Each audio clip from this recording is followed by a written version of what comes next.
Hi, hello everyone. How are you all? So, happy morning. Welcome to day 12 Law of Attraction session.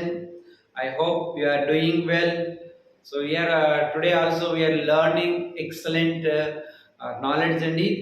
So, I am very excited to share that wonderful knowledge. Are you ready? Great super అండి super. నిజంగా ఎంతో మందిలో కొంతమంది మాత్రమే ఉన్నత శిఖరాలను అధిరోహిస్తారు.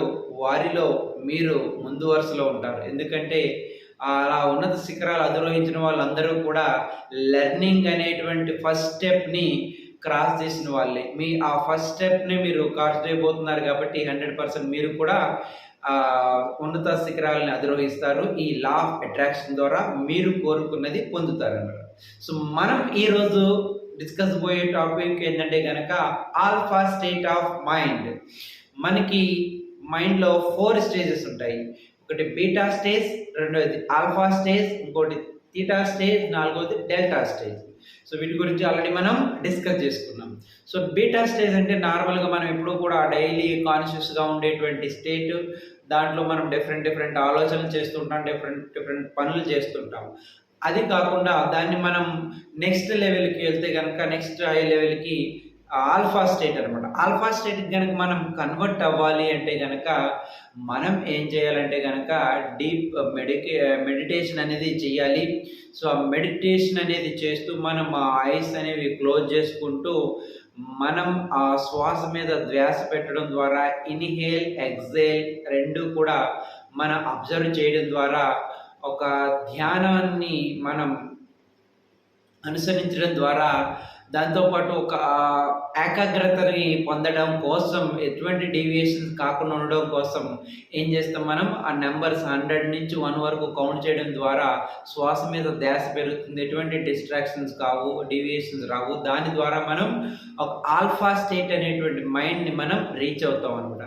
ఆ alpha state అనేది ఏమవుతుందంటే కనుక మనకి ఆ థాట్స్ ఏవైతే వస్తుంటాయో అవి అన్నీ కూడా ఎఫెక్టివ్గా ఉంటాయి, క్రియేటివిటీగా ఉంటాయి, ప్రొడక్టివిటీగా ఉంటాయి. దాంతోపాటు విజువలైజేషన్ చేసుకోవచ్చు. మనం ఒక మైండ్ అనేది రిలాక్స్ మోడ్కి వెళ్ళిపోతుంది, పీస్ఫుల్ అనేది వస్తుంది, స్ట్రెస్ ఫ్రీ అనేది మనకి రావడం జరుగుతుంది. అటువంటి స్టేట్లో ఉండి ఏ పని చేసినా కానీ 100% మనం రిజల్ట్ అనేది పొందడం జరుగుతుంది. ఇటువంటి ఆల్ఫా స్టేట్లో కనుక మనం గోల్స్ ఎక్కువ చేసుకుంటే గోల్స్ రీచ్ అవుతాము. దాంతోపాటుగా మనం చేసేటువంటి లెర్నింగ్ అనేది 100% ఎఫెక్టివ్గా ఉంటుంది. కంప్లీట్గా మనం అనుకున్న దాన్ని రీచ్ అవ్వడానికి ఎక్కువ అవకాశం అనేది ఉంటుందన్నమాట. ఏదైతే మనం మేనిఫెస్టేషన్ చేస్తామో అదే మనల్ని పొందడానికి ఉంటుందన్నమాట. ఎందుకంటే కనుక ఈ యూనివర్స్లో ఉన్నది ప్రతిదీ కూడా వైబ్రేషన్స్ తోటి ఉంది. మనం ఎప్పుడైతే ఆ వైబ్రేషన్స్ రీచ్ అవుతామో 100% మనం అనుకున్న దాన్ని పొందుతాం అనమాట. లేదంటే కనుక ఆ స్టేట్లో మనం ఏదైతే ఫీల్ అవుతామో అటువంటివన్నీ కూడా ఆటోమేటిక్గా మనకు వచ్చి తారసపడుతూ ఉంటాయండి. అంటే మనం కోరుకున్నది దక్కాలంటే ఫస్ట్ మనం మైండ్ సెట్ని సెట్ చేసుకోవాలన్నమాట. ఎప్పుడైతే మనం మైండ్ సెట్ని సెట్ చేసుకున్నామో మనం అనుకున్నవన్నీ కూడా నెరవేరుతాయి. 100% మనకి యూజ్ అవుతుంది అనమాట. ఇలా మనం అన్నీ కూడా చేసుకోవచ్చు. ఒక మంచి స్టేట్లోకి మనం వెళ్ళగలుగుతాము. సబ్ కాన్షియస్ మైండ్ అనేది మనం కంప్లీట్గా యూటిలైజ్ చేసుకోగలుగుతాం. అలా యూటిలైజ్ చేసుకున్నప్పుడు 100% మనం మిరాకిల్స్ అనేవి చూడవచ్చు అనమాట.